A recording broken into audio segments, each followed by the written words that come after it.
Vâng, xin chào tất cả mọi người. Đây sẽ là một video rất là đặc biệt của tập đoàn A Group. Chúng tôi làm cái video chia sẻ với phiên bản song ngữ tiếng Việt và tiếng Anh để ngoài tất cả những khách hàng, những đối tác nào mong muốn hợp tác cùng A Group trong thời gian tới thì ai muốn quan tâm mà có góc độ là cần thêm cái ngôn ngữ về tiếng Anh thì trong cái phiên bản video này cũng sẽ có luôn ngôn ngữ tiếng Anh. Và trong phần chia sẻ ngày hôm nay của chúng tôi thì xin phép được giới thiệu một chút hai người sẽ là hai nhân vật chính trong video chia sẻ ngày hôm nay. Một là tôi là Nguyễn Trung Hiếu, hiện nay đang là CEO kiêm chủ tịch của tập đoàn A Group, và bên cạnh tôi là một trong các chuyên gia của tập đoàn, tiến sĩ dược từ Mỹ về và đang hợp tác cùng tập đoàn, tiến sĩ Nguyễn Xuân Thiên Hà. Vâng, xin mời.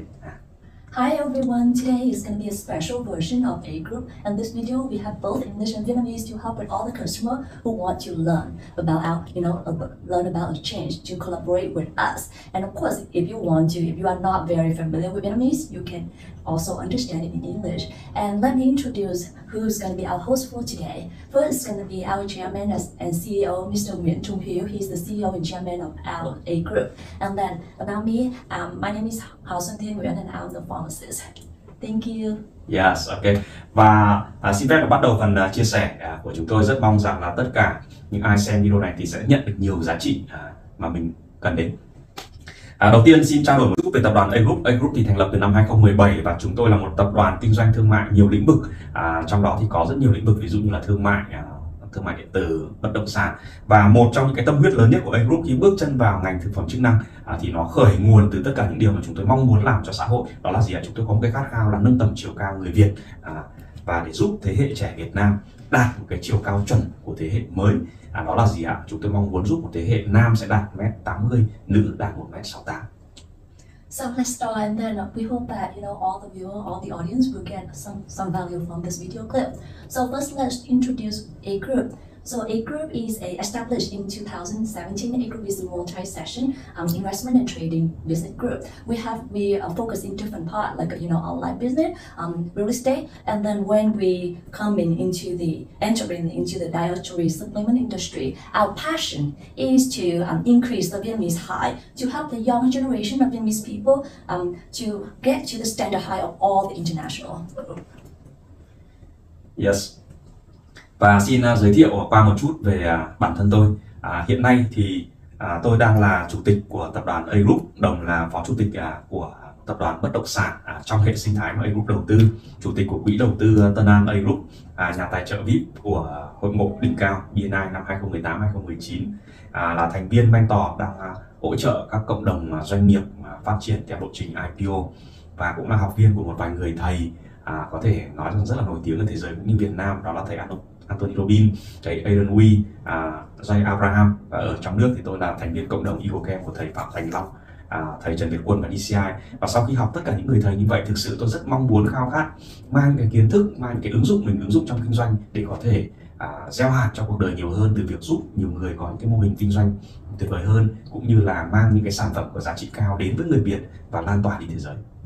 And then now let us get to know more about our CEO, Mr. Nguyễn Trung Hiếu. So he is the chairman of A Group Trading Investment Group. He also the vice president of One Home Real Estate Group, and then chairman of Tandem Group Real Estate Investment Fund. He's the VIP sponsor of BNI PIC Union 2018 and then 2019. And then he's the mentor member of Aura Capital Investment Fund. And especially he's a student of several very famous and very great teachers in the world, like Anthony Robbins, Adrian Wee, Jay Abraham, and then in Vietnam we know that Mr. Phạm Thanh Long, Mr. Trần Việt Quân, and DCI. And then with all his knowledge and experience that he learned from his teacher as well as he learned from his own experience, he have a dream, a desire to help with all the business, to help all the people, to give them some opportunity to increase their business as well as to bring a very good product to the Vietnamese customer, the Vietnamese market as well as the international market. Và bản thân tôi thì có một cái khát vọng, đó là nâng tầm chiều cao người Việt, cả về nghĩa đen là chiều cao lẫn nghĩa bóng là trí tuệ, để làm sao thế hệ trẻ Việt Nam sau này không còn thua thiệt trong những cái môi trường quốc tế nữa. And then his whole desire is to improve Vietnamese high, literally and figuratively, our intelligence, so that the following Vietnamese generation don't feel that they are as lost or disadvantaged in the international environment. Yes, và với công ty A Group thì chúng tôi xây dựng một cái sứ mệnh, đó là vì một cuộc sống khỏe mạnh và chất lượng cho mọi gia đình. Chúng tôi xây dựng một cái tầm nhìn, đó là sẽ trở thành một công ty phát triển trong cái sự cân bằng giữa hạnh phúc và thành công. Triết lý của kinh doanh của A Group đó là trao giá trị vượt sự kỳ vọng của khách hàng. Điều này có thể dễ dàng thấy trong các cái bộ sản phẩm cũng như là cái quá trình phục vụ khách hàng. Tâm thế hợp tác của chúng tôi với tất cả đội ngũ đại lý cũng như là các đội ngũ đối tác, đó là tâm phải lớn để chinh phục lòng người. Phương châm phát triển đó là lựa chọn tối ưu và tỏa sáng. Chúng tôi lựa chọn những dòng nguyên liệu, những bộ công thức tốt nhất, liên tục tối ưu để làm sao các cái sản phẩm của mình, bản thân mình chính bản thân mình sẽ phải liên tục lạc hậu trong những cái sản phẩm của mình cũng như là các cái công nghệ mà mình tạo ra, và làm sao mà làm tốt nhất như vậy thì chúng tôi sẽ có cơ hội tỏa sáng. Giá trị cốt lõi mà A Group hướng đến đó là tâm, tầm, tài, trí, tín. Tâm thì sao? Chúng tôi tự xác định sẽ là những chiến binh tâm từ lan tỏa những cái điều tuyệt vời về sức khỏe đến với mọi người, nhưng bằng một cái sự từ bi yêu thương. Về tâm thì sao? Chúng tôi hướng đến việc phụng sự vì một xã hội hạnh phúc. Về tài thì mỗi con người trong chúng tôi đều được học cách để trở thành thủ lĩnh. Thủ lĩnh đâu đó với những cái đội nhóm, nhưng quan trọng nhất đó là thủ lĩnh, người dẫn đầu của chính cuộc đời mình. Bản thân mình sẽ phải là người thầy lớn nhất của cuộc đời mình. Về trí thì sao? Chúng tôi mong muốn tạo ra một môi trường với những con người là thành quả của trí tuệ, của những cái ứng xử văn minh lịch sự trong xã hội. Về tín thì sao? Liên quan đến sức khỏe con người nên chúng tôi cam kết sẽ chỉ nói sự thật. Hi, for A Group, so our mission will be for a healthy and high quality life for every family. And then our vision is that to grow in the harmony of success and happiness. And then our business philosophy is to delivering the value beyond customer expectation. And you will sure know it when you go to our products as well our customer service.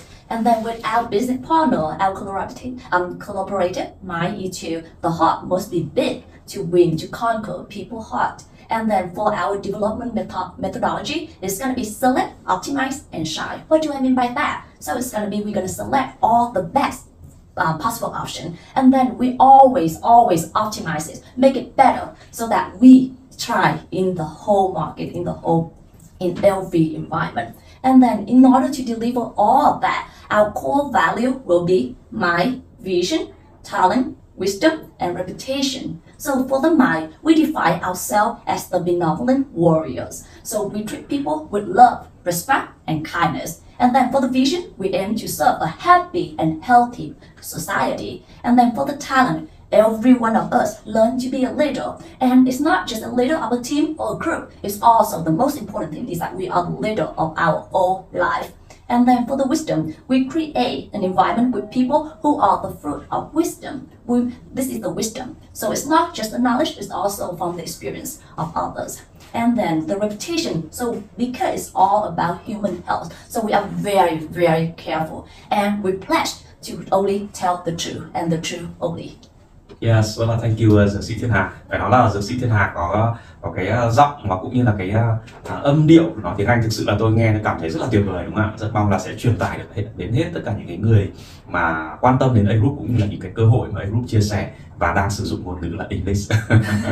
A Group thì chúng tôi có một vài cái nốt để rất mong rằng cái điều này sẽ chạm đến những đối tác đang đồng hành. Đó là gì? Khát vọng của A Group đó là nâng tầm chiều cao Việt. Mục tiêu đó là hướng đến 1 triệu trẻ em đạt cái chiều cao chuẩn trong cái lĩnh vực về gieo hạt. Về thông điệp khách hàng thì chúng tôi mong muốn giúp mỗi con người trở thành phiên bản tốt nhất của chính mình. Về thông điệp đối với những hệ thống đang kinh doanh thì chúng tôi mong muốn là trao đi những điều mà các bạn muốn. Về định vị thương hiệu thì chúng tôi hướng đến cái sự chuyên nghiệp và đẳng cấp. Định hướng thì sao? Định hướng thì chúng tôi mong muốn rằng trong thời gian kinh doanh sắp tới sẽ từng bước sở hữu cũng như là tối đa hóa các cái kênh phân phối. Với mô hình kinh doanh, A Group lựa chọn cho mình con đường IPO nên chúng tôi lựa chọn mô hình đó là kinh doanh đa tầng, sẽ có nhiều layer kinh doanh cũng như là joint venture hợp tác với các đối tác. Về tư duy chiến lược, chúng tôi bay bằng hai cạnh đó là cơ chế vốn đồng hành với cơ chế doanh thu lợi nhuận, cơ chế thị trường.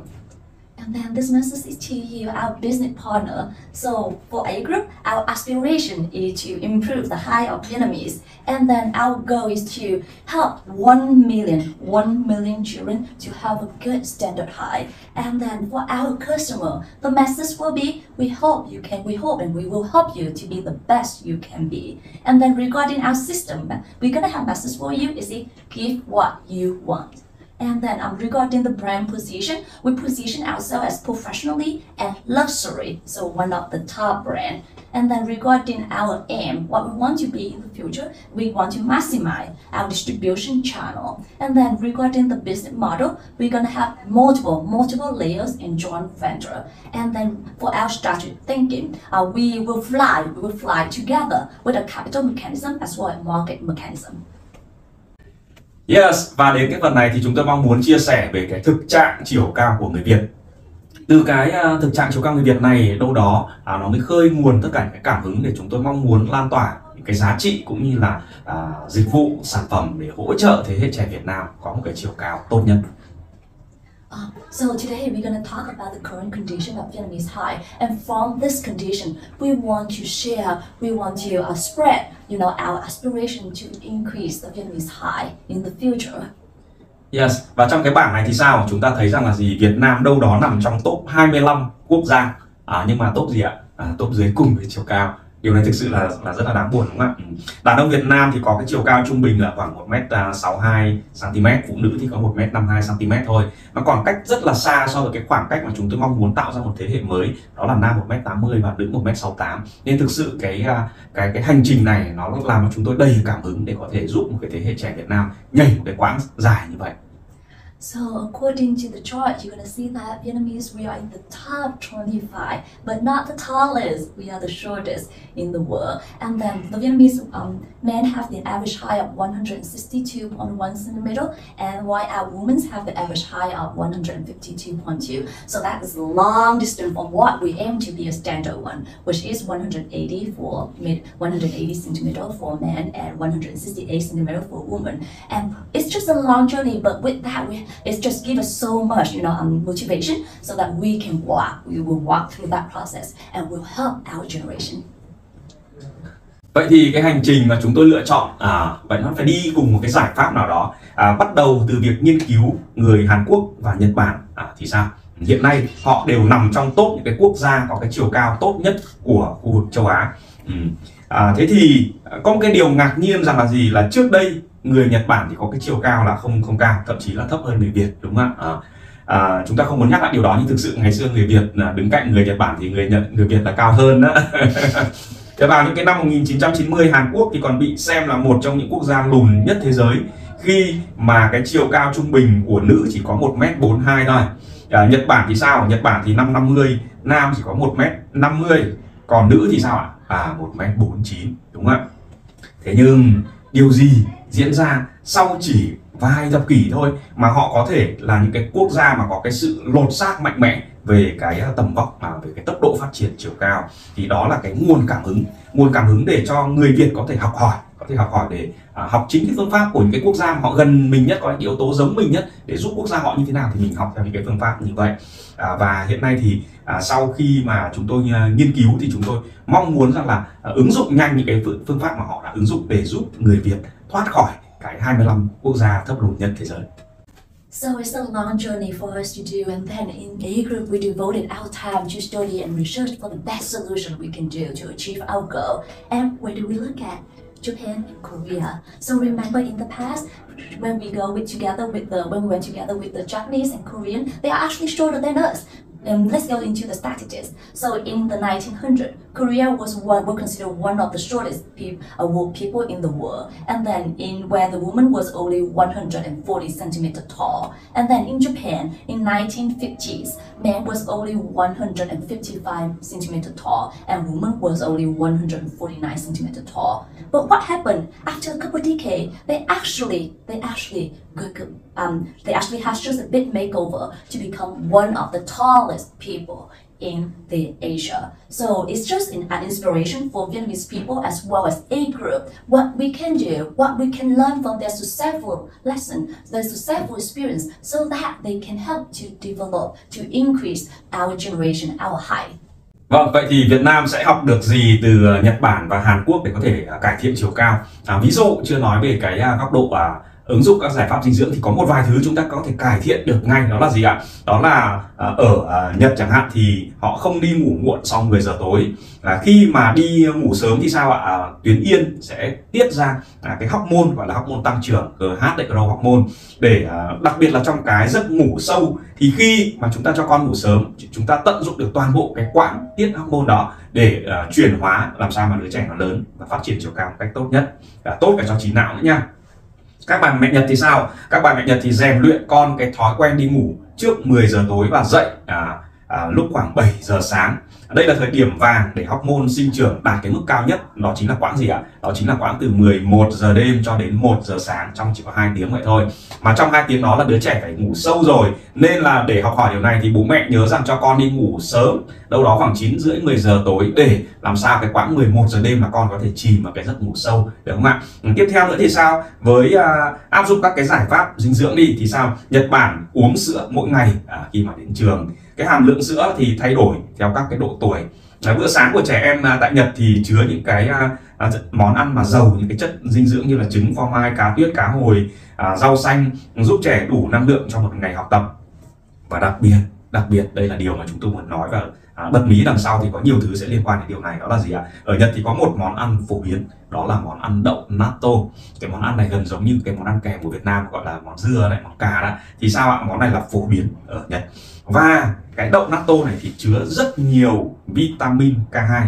Hiện nay K2 được chứng minh lâm sàng là vi chất dinh dưỡng là duy nhất có khả năng vận chuyển được canxi về xương. Nên với cái chế độ dinh dưỡng tuyệt vời của người Nhật như vậy, nhiều canxi như vậy, bây giờ họ dùng thêm K2 để có thể vận chuyển toàn bộ cái lượng canxi đó về xương. Thì đó là một trong những bí mật của người Nhật mà chúng ta cần phải học hỏi. So what can we learn from the Japanese and Korean to improve our height? So let's go with the first one. First, do not sleep late. So when you sleep, actually the pituitary gland gonna secrete the growth hormone, and then it's actually got secreted in the highest amount when you are in deep sleep of the first cycle of your sleep. And growth hormone is extremely important, especially at the young age, because it will help to improve your height. It's also help with your brain. And what the Japanese mother apply this for? So they always tell their kids to go to sleep before 10 o'clock. Why is that? Because the deep sleep in the first cycle actually happened from 11 p.m. to 1 a.m. That 2 hours, the growth hormone will secrete it the most. So if you can get your kid to go to sleep before 10, so that they can get into that deep sleep state, and then they're gonna get the most of their growth hormone secreted from the pituitary gland. And then let's go into nutrition. Okay, in Japan, the children actually have to drink milk every day, and it's actually they provide the milk in school. So when the kids go to school, they drink milk, and their milk content, the calcium content, will be different at different age group. And then in the during breakfast, the children actually have a lot of nutritious food. They have like all the different dishes, like egg or cheese or snowfish or salmon or vegetable that gives them plenty of energy so that they can study and play the full day. But let us tell you one secret that we're going to tell you. We're going to dive into that a lot more later on. So in Japan, they actually have a fermented soybean dish called natto. It's actually kind of similar to the fermented cabbage Vietnamese version of it. And in that one, there's a lot of vitamin K2. And it's proved to be the only micronutrient that actually transport the calcium to our bone structure. So with their diet full of calcium and nutrient, now with vitamin K2, which is gonna deliver all those calcium to the bone structure, no wonder that's how they can improve their height so good. Vâng, và các cái phương pháp về tăng chiều cao của người Nhật hay người Hàn thì thực sự là những cái bài học là rất là giá trị mà chúng ta cần phải học. Vậy thì bố mẹ, những thế hệ bố mẹ đang trẻ tuổi với cái sự update công nghệ như hiện nay thì chúng ta cần phải làm gì? Chúng ta cần học hỏi rất nhiều những cái phương pháp để làm sao mà tận dụng có thể tăng được chiều cao trung bình cho trẻ em, đặc biệt là trong những cái giai đoạn mà có thể tác động được. So the Japanese and Korean have a lot of great methods to improve their children height. And what we can do as the young generation parents, what we can do to help our kid. So we should apply, we should learn from their experience, we should learn from all the good intervention to help our kid to improve to the standard high of the international value. Rồi chúng ta bắt đầu đào sâu một chút. Vậy thì để tác động vào chiều cao chúng ta cần phải biết những cái yếu tố nào ảnh hưởng vào chiều cao, đúng không? Từ đó thì tìm ra những cái giải pháp để có thể tác động vào từng yếu tố. Đầu tiên thì sao ạ? Nhìn vào cái hình tròn này chúng ta thấy rằng là gì? Cơ bản mà nói thì chiều cao được tác động bởi 4 yếu tố. Thứ nhất là do gen di truyền, thứ hai là do môi trường tâm lý, thứ ba là các cái hoạt động thể lực, thứ tư là dinh dưỡng. Nhìn vào đây thì sao? Di truyền chiếm 23%, môi trường, các cái môi trường sống ảnh hưởng đến tâm lý 25%, rèn luyện thể lực bằng các cái hoạt động phù hợp. Chúng tôi sẽ chia sẻ ở những cái phần chuyên sâu để làm sao thế nào gọi là phù hợp, đúng không? Thì khi phù hợp như vậy rồi thì có thể tác động đến 20%, nhưng đặc biệt là gì? Cao nhất ở đây chúng ta nhìn thấy rằng dinh dưỡng chiếm đến 32%. Vậy thì chúng ta chỉ cần tìm hiểu rằng là gì? Trong dinh dưỡng đó thì đâu mới là thứ dinh dưỡng đúng để có thể tác động được cái chỉ số phần trăm này một cách cao nhất.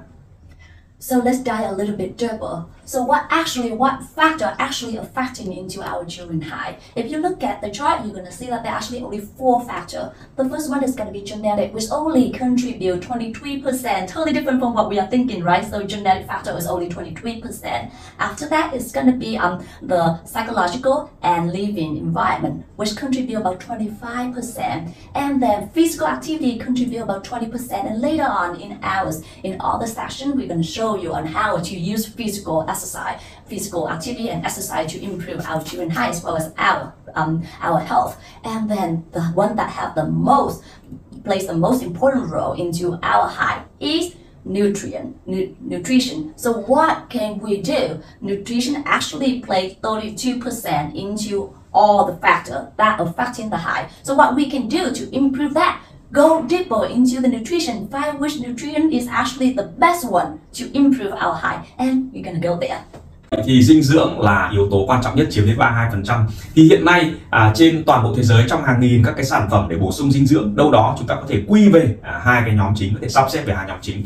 Một nhóm liên quan đến bổ trợ tăng trưởng về GH, và một nhóm còn lại là bổ sung thức ăn của xương, chính là bộ ba canxi, D3 và K2. Thì khi search Google ra chúng ta có thể thấy nhiều những cái bài, đặc biệt là bằng những cái ngôn ngữ khác như là tiếng Anh, phân tích rằng là về lâu về dài mà bổ sung cái gì mà có thể ảnh hưởng đến GH từ bên ngoài vào thì sẽ để lại nhiều hệ lụy. Nhưng nếu như chúng ta cho xương ăn cái thứ thức ăn của xương là canxi, D3, K2 thôi, thì bao nhiêu năm nay chúng ta đã cho con chúng ta uống sữa rồi, thì đây là một giải pháp thực sự rất là an toàn và bố mẹ có thể lựa chọn cái sản phẩm thứ hai để chúng ta yên tâm hơn. Chúng ta muốn con chúng ta cao nhưng chúng ta cũng không muốn sau này để lại bất kỳ một cái hệ lụy gì đến với sức khỏe của con mình, đúng không ạ? So let's go a little bit more into the nutrition part that contribute 32% into our high development. So if you look into nutrition, there are actually 2 parts. The first one will be the supplement for growth hormone, human growth hormone, and the second part will be the food for our bone, which is the combination of calcium, vitamin D3, and vitamin K2.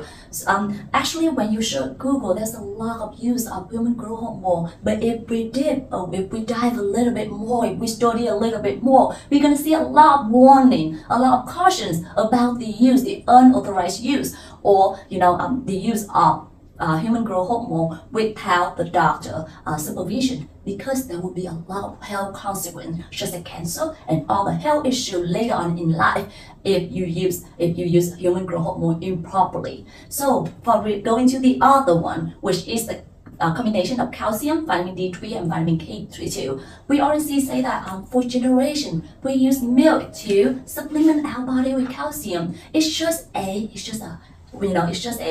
healthy and useful and especially safe way for us and our children. So with that, we don't have to worry about the future consequence. What's going to happen with our health when we try to do that to intervene our height, right? So let's go into the combination, the perfect combination for our bone: calcium, vitamin D3, and vitamin K2.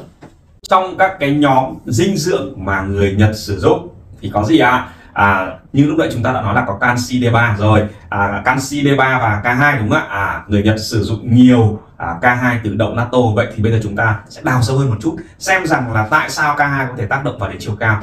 Rồi, cơ bản nhìn ở đây thì K2 sẽ có một vài cái nhóm chức năng. Một, tác động vào xương. K2 giúp cơ thể sử dụng canxi một cách hợp lý để có thể xây dựng một cái mô xương khỏe mạnh. Ứng dụng cái điều này vào trẻ em thì sao? Với cái hệ xương đang phát triển mạnh mẽ nhất thì trẻ em có nhu cầu cần nhiều canxi nhất. Nên trong cái giai đoạn trẻ cần nhiều nhất mà chúng ta dẫn hướng để canxi về đúng nơi nhất, đúng thời điểm nhất, thì đó chính là cách để chúng ta có thể giúp con chúng ta đạt số 1 về cái yếu tố dinh dưỡng, được không nào? Đặc biệt hơn, trong cơ thể thì có rất nhiều cái vị trí mà thực ra canxi nó nằm ở đó chứ còn cơ thể không cần, đúng không ạ? Khi mà như vậy thì sao? Bằng cái sự ức chế, cái sự lắng đọng canxi ở mô mạch và thành mạch máu thì K2 còn góp phần cải thiện sức khỏe của tim mạch. Khi mà canxi nằm ở không đúng chỗ, đó là ở đâu ạ? Đó là lắng cặn ở thành mạch thì sẽ ảnh hưởng đến sức khỏe của tim mạch. Và K2 thì sao? Lấy canxi từ chỗ thừa và đưa về chỗ cần. Nên là tất cả những cái cặn canxi lâu ngày cứng đầu nằm ở trong thành mạch bây giờ sẽ được K2 lấy dần và lại vận chuyển về xương. Có tốt không ạ? Lấy từ chỗ thừa và lại vận chuyển về chỗ cần. So now we're gonna go into the why application of vitamin K2. So we're gonna see into the bone what vitamin K2 actually do to our bone. Remember for the Japanese, they have the diet that contain a lot of calcium, vitamin D3 and vitamin K2. So K2 actually help the body to properly utilize the calcium to build a healthy bone. And what we can do to apply that into our children who actually need it the most because their bone actually grow the most, right? Our bone grows the most during our childhood. So what we can do is that we can supplement vitamin K2 at that time when our body needs the most, so that we can have the best body structure, the best height. So beside the bone and the teeth, calcium actually get deposited into different places, and at those places we don't need calcium at all. What I'm talking about, first is going to be in our artery and blood vessel. When calcium deposit into our blood and blood vessel, it's called calcification. And with that, they increase the log of cardiovascular disease risk, right? And what vitamin K2 does is that it helps to inhibiting that process, the calcification or the calcium deposit in our blood vessel, and that helps our body, our cardio system actually feeling better. Vậy thì với các cái giải pháp bổ sung canxi thì thực sự chúng ta cần phải biết cái hành trình canxi khi mà chúng ta sử dụng vào trong cơ thể thì nó đi đâu, được không ạ? Và trong cái bảng này thì tôi xin phép phân tích kỹ một chút. Ở đây chúng ta hình dung ra rằng là khi chúng ta sử dụng canxi từ những thức ăn như là trứng, cá, phô mai, sữa và các cái dòng thực phẩm bổ sung thì sao? Canxi sẽ vào đến ruột non, đúng không ạ? Chúng ta cần có một cái vi chất để giúp canxi thẩm thấu qua thành ruột non và vào đến máu, rồi từ máu thì mới vận chuyển đi đâu thì đi, được không ạ? Vậy thì làm sao để tăng được cái tỷ lệ hấp thụ qua cái thành ruột non đấy thì cần một cái vi chất gọi là vitamin B3, đúng không ạ? Sẽ giúp hấp thu canxi vào máu tốt hơn. Tuy nhiên, điều bắt đầu chúng ta cần phải quan tâm nó bắt đầu từ đây, đó là gì ạ? Cái điều chúng ta mong muốn là nó đi thẳng theo cái đường thẳng để về xương, bởi vì sử dụng canxi thì cái đích cuối cùng chúng ta mong muốn là nó về xương để có thể giúp xương khỏe mạnh, chắc khỏe, cũng như là từ đó phát triển cái chiều dài tốt nhất, đúng không? Tuy nhiên thì sao ạ? Nhìn ở đây chúng ta sẽ thấy rằng là 30% sẽ được đi thẳng về xương. Và đâu đó có một cái con số nó khoảng loanh quanh 70% nó đi long vòng trong mạch máu của chúng ta. Mạch máu của chúng ta từ to đến nhỏ nối lại đâu đó nó bằng khoảng 2,5 lần chu vi trái đất. Thực sự là một cái con đường rất là dài. Và canxi thì ở thể rắn thể cứng, nên là gì? Khi mà lang thang trên một cái hành trình dài như vậy thì nó sẽ gây ra các cái vấn đề về mạch máu, như là gì ạ? Lâu ngày nó sẽ lắng đọng lại và hình thành cái lớp cặn canxi bám ở trên thành mạch máu. Các cái lớp cặn này sẽ gây ra các cái căn bệnh như là tim mạch, huyết áp, xơ vữa động mạch. Cái điều này lại là bất lợi cho sức khỏe, đúng không?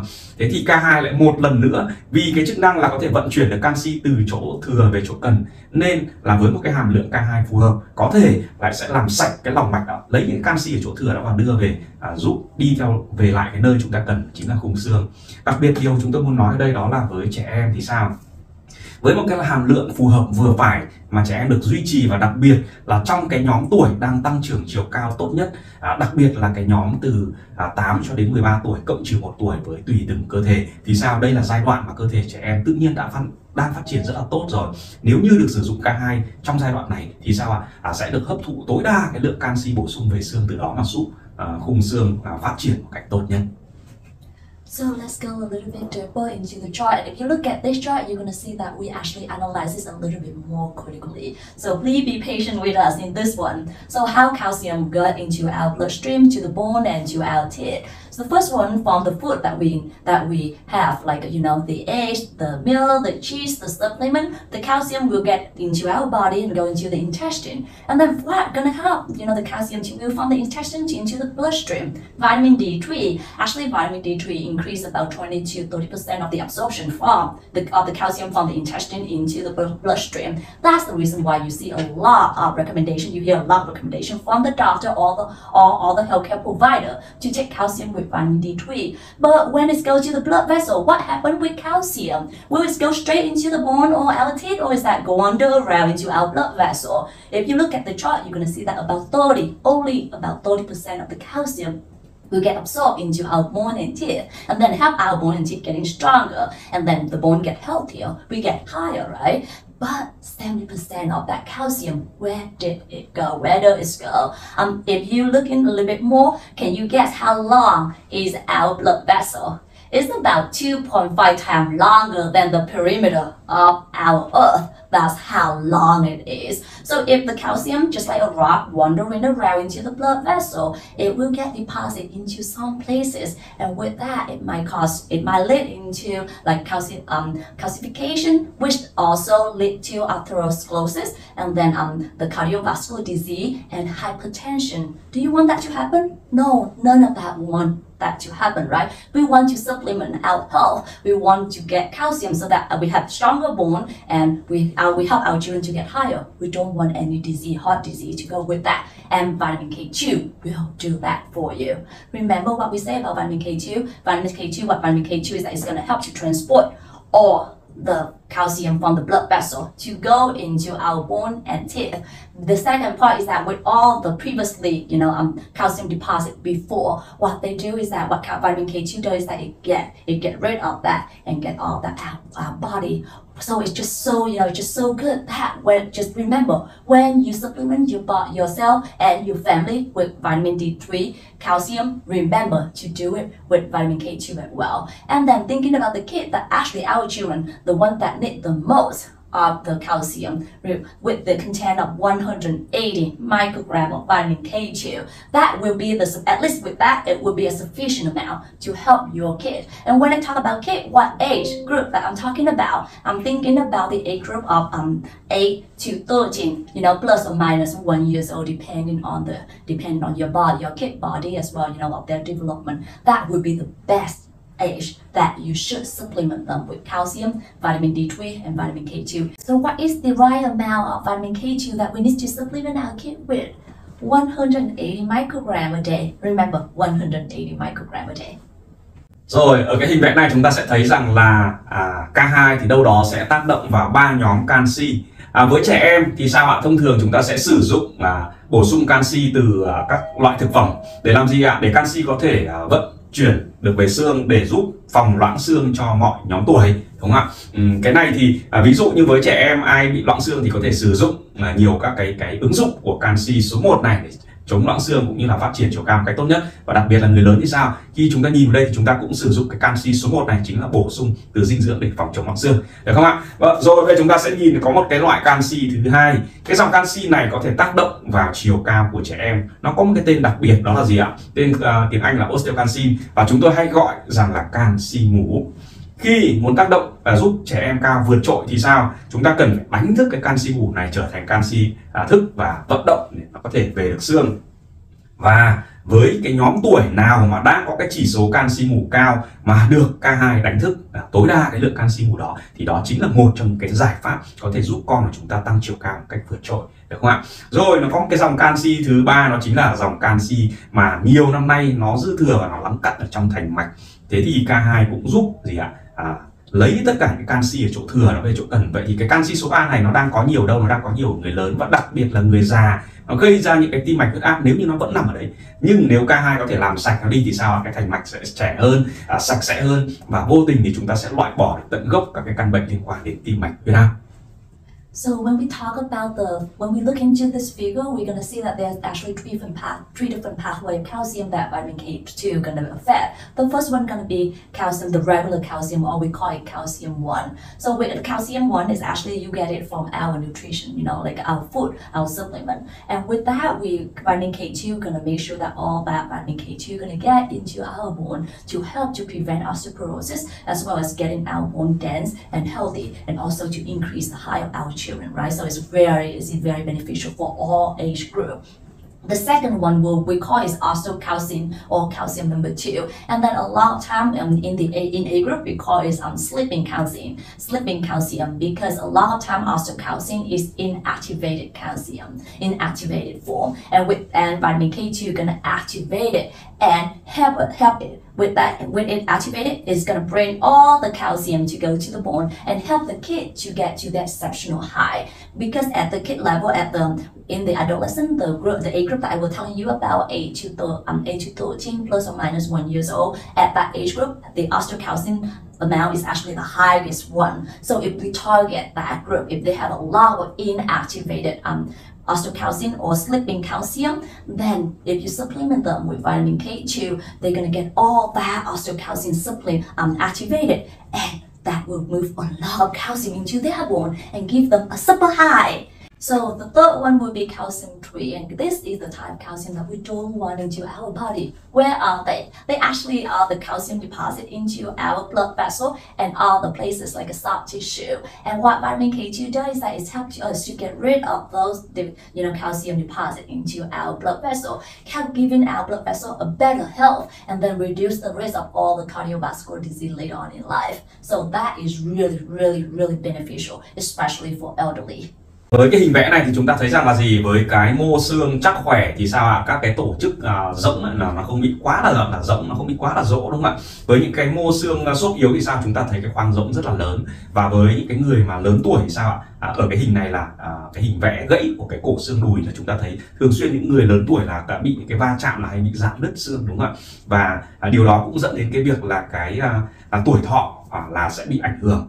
Rồi nhìn vào đây chúng ta sẽ thấy rằng là gì, sự thiếu hụt K2 thì dẫn đến là xương yếu hơn, dễ bị gãy hơn này. Natto K2MK7 là một dòng sản phẩm của tập đoàn Natto Pharma. Đó cũng chính vì là với cái thương hiệu đó nên là A Group thì có dùng chuẩn luôn cái thương hiệu của tập đoàn chính là Natto K2MK7, tên đầy đủ là Natto K2MK7 180 microgram. Và đây là dòng K2 duy nhất của tập đoàn Natto Pharma, duy nhất cho đến nay có nghiên cứu lâm sàng ở trên con người trong cái việc cải thiện sức khỏe xương cũng như là sức khỏe về tim mạch. So if we look at this picture, we're going to see a healthy and dense bone tissue compared with a weak and porous bone tissue. You're going to see a big difference right here. There's a lot of pore into those, weak and porous bone tissue. And especially with the elderly, we're going to see there's a lot of risk for osteoporosis. And why are we so worried about osteoporosis? Remember, there's a lot of studies showing that especially for a menopausal woman with osteoporosis, their chance of getting fall and then getting break, especially in their hip, increase significantly. And 1 in 2 person will die in 1 year. So 50% of people that get in hip fracture are going to die in 1 year. That's the reason why osteoporosis is very dangerous, and we need to take care of our bone. And then for vitamin K2 deficient actually leading into a weak and porous bone tissue or osteoporosis. And for A group, what we do is that we get the best possible. Remember, we select, right? We select, we optimize, and we shy. So we choose the best possible ingredient. We from Natto K2 and K7, that from Natto Pharma. Now for the vitamin K2, we got from Natto Pharma, and that is one of the leading supplement for our company in the world that provide vitamin K2, and that is the best. When we say the best vitamin K2, we don't lie to you, because that's the only vitamin K2 that actually have clinical study on the benefit on our health. So we actually get the name, our name actually inherited from the name of Natto Pharma, which is Natto K2 and K7. And that is just to show you how we care about our green ingredient, how we care about our customer. Vâng, và chúng tôi xin phép được tổng hợp lại với sức khỏe về xương thì sao. Vitamin K2 kích hoạt osteocanxi từ dạng bất hoạt sang dạng hoạt động, liên kết các ion canxi trong máu và kéo canxi đến đúng vị trí cần tại xương, làm tăng mật độ khoáng hóa xương, và từ đó củng cố sức mạnh của xương. So let us summarize all the benefit of vitamin K2 with our bone. So what vitamin K2 does with our bone is that it activates the osteocalcin, which will then bind into the calcium ion in our bloodstream, deliver it into our bone. So it's going to increase the density of our bone, help our bone to get healthier, and give our bone a strength. Yes, vậy thì tổng hợp về về canxi với máu thì sao? Vitamin K2 và K7 thì kích hoạt MGP, ngăn canxi đóng cặn và tạo thành các cái mảng bám ở trên thành mạch, ngừa vôi hóa mạch máu, giảm nguy cơ tử vong do đau tim, tim mạch, huyết áp, đột quỵ và các cái bệnh như là bệnh mạch vành. So what does vitamin K2 does with our blood vessel? So remember, a healthy blood vessel is a clean one. There is no calcification, there is no plaque. But then with the vessel that have an atherosclerosis, a blood vessel, you're going to see a lot of plaque. So what vitamin K2 does is that it activates MGP protein that prevent calcium deposit to forming plaque on blood vessel wall. Therefore, it would prevent all the cardiovascular disease later on, including atherosclerosis that I'm talking about, hypertension, and cardiovascular disease. Vâng, và dòng vitamin K2 của tập đoàn Natto Pharma thì đã có những cái nghiên cứu lâm sàng và nó được thực hiện tại Đại học Maastricht, là một trong những trường đại học quốc tế và có trụ sở tại Hà Lan, thành lập năm 1976, được Financial Times đánh giá là một trong 25 trường đào tạo về kinh doanh lớn nhất trên thế giới.